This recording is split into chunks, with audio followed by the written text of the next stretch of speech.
Plato quipped, courage is knowing what not to fear. Okay. And so that's clearly a definition that is compatible with how we use fortitude.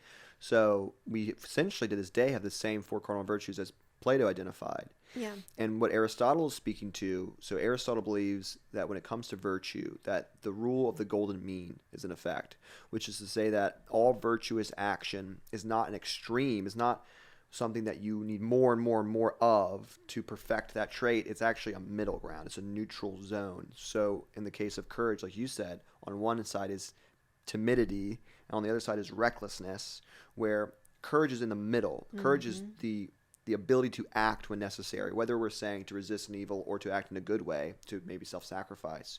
But if you're too timid to act, clearly you're not being courageous. And on the other hand, if at the drop of a hat, if the slightest insult, you're always ready to jump up and fight somebody, you're not being courageous, you're being reckless. So that's when we would say that all the virtues are informed by prudence, which is knowing how in the individual situations, how to act and express those virtues properly.